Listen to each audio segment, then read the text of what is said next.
Let's head back to the voicemail of Truth and Reason. Hey, Dave, Frank from Cleveland. Good game last night. I think we got a quarterback already in the building in Jameis Winston. What do you think, Dave? I'd lock him up for a few years until they do find somebody. I don't know what you think about that. And football's getting interesting again. But, yeah, what do you think about locking Jameis up for a few more years? Be good, brother. Be safe. Have a good holiday, and love you, man. As always, appreciate all of the voicemails. Let's welcome in Spencer German, 92.3 The Fan, as well as Cleveland Browns on SI. Spencer, I said when they signed him, I thought he was a starting caliber quarterback. The one caveat, I'd like to see him turn the ball over less. I think probably everybody has said that that has seen him play. What are your thoughts on him about being a bridge quarterback?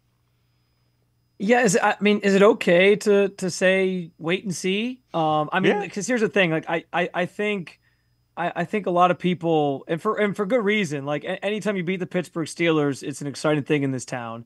You know, Jameis is running around after the game asking if he's a Cleveland Brown now because he beat the Pittsburgh Steelers. Like, it's all in good fun. And when you do it in a game of that scale, with the snow coming down, you know, and it's on a nationally televised game, like a national stage, everyone's watching, only show in town, as Myles Garrett sort of alluded to. Like, of course, we're all going to cling to that thing and get all excited about it. So I do think there's a lot of like hyperbole around Jameis right now, where people are really amped up and they're like, this is our quarterback. And we're forgetting that, like, in that game, he threw an interception right to a guy and he fumbled the ball as well.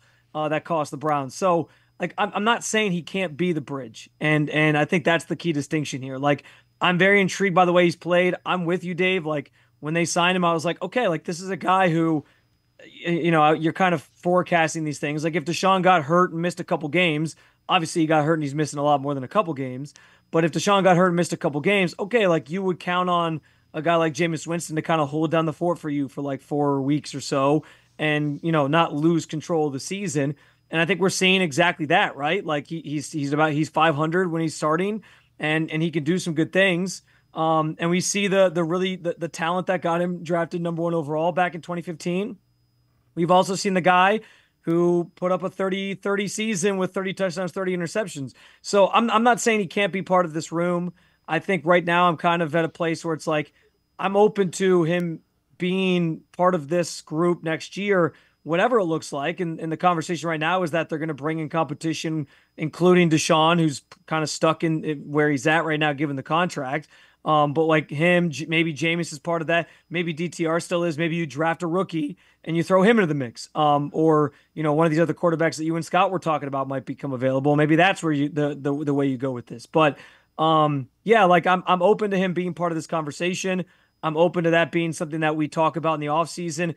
I don't know, though, if just because we got this really special game that I'm 100% sold all of a sudden that Jameis Winston is the bona fide bridge quarterback. I think I need to see a little bit more before I'm convinced on that. Yeah, I think the part of the thing is the offense and the wide receivers look dramatically better with Winston than they did with Watt. Now, they looked so bad; it's a low bar. I'm not. I mean, they just did. I'm a guy that I was all for the Deshaun Watson thing, so I'm not waffling there.